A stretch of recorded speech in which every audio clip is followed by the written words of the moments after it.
At this point in our study of Latin, we must learn about personal pronouns. Let's start by reviewing what a pronoun is. A pronoun, from pro plus nomen, is a grammatical word that stands in place of a noun. If I am referring to myself doing an action, in English I will use I. If I am talking about my mother, I'll say she, while father will be he. These are called personal pronouns because they describe the person who is performing the action. So unlike in English, because Latin conjugates verbs in a way such that no form is like another, expressing a personal pronoun could actually be skipped. If I say amamus, we know immediately that the subject is we. If I say amas, it has to be you singular, and amant must be they. That would be quite enough. However, if we want to confer particular emphasis to a subject performing an action, the personal pronoun will be expressed. This is done especially to indicate contraposition.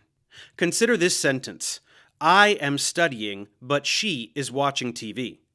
To this, we should also add the fact that personal pronouns in Latin decline, just like nouns do. This should not be too surprising, because even English sometimes does this. For example, if I go out, will you come with me? Let's start by taking a look at the personal pronouns of first and second person, singular and plural. They are irregular, but not difficult to memorize. Also, as a bonus, these pronouns do not carry a specific gender. Let's do the singular forms first. Ego, mei, mii, me, me. Tu, tui, tibi, te, te. For these two pronouns, the accusative and ablative cases are the same, and you will have to rely on context in order to translate correctly. Also notice that when the preposition cum, meaning with, is used, generally the cum is attached enclitically, with pronoun preceding instead of following, such as mecum, or with me, and tecum, or with you. Sometimes the pronoun is reinforced with the enclitic met, like memet. Now let's move on to the plural forms. Nos, nostrum nostri, nobis, nos, nobis, vos, vestrum vestri, vobis, vos, vobis.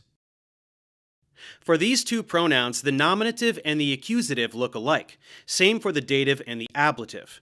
Again, particular attention must be given to the context in order to decide which is which. Also, the genitive case has two different forms, and they are not interchangeable. Nostrum and vestrum are partitive, to be used when you want to indicate a part of a whole, as in multi nostrum, meaning many of us, while nostri and vestri are objective genitive, which means the pronoun in genitive is actually enduring the action of a particular verb. For example, memoria vestri means the remembrance of you. It implies that someone is remembering all of you. When cum is used with nos and vos, you will again find nobiscum and vobiscum. Pax vobiscum, peace may be with you. Last but not least, remember that the genitive of personal pronouns is never used in Latin to indicate possession. To describe that, Latin uses the possessive adjective. Meus, mea, meum. Tuus, tua, tuum. Noster, nostra, nostrum. Vester, vestra, vestrum. So that covers first and second person. The third person pronoun technically only exists in the reflexive form, while the forms for he, she, and it are taken care of by the demonstrative is, ea, id. The reflexive pronoun is missing the nominative case because this pronoun is found only in oblique cases and refers back to the subject, which is impossible in the nominative case.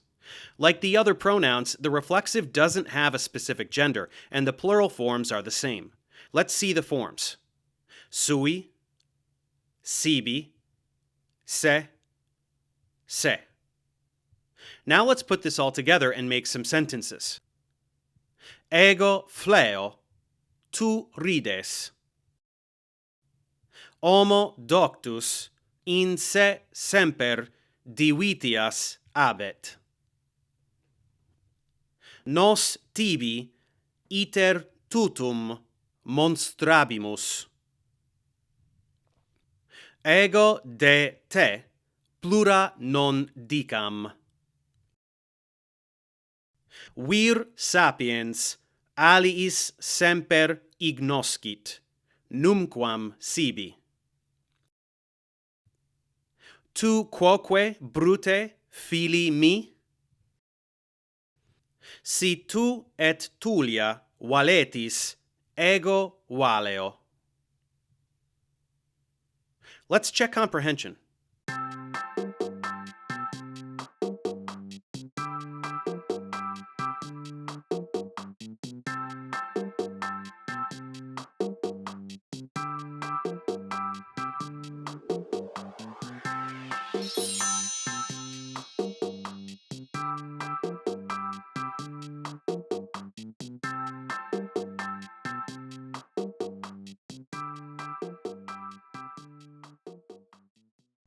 Thanks for watching. Subscribe to my channel for more tutorials. Support me on Patreon so I can keep making content. And as always, feel free to email me, ProfessorDaveExplains@gmail.com.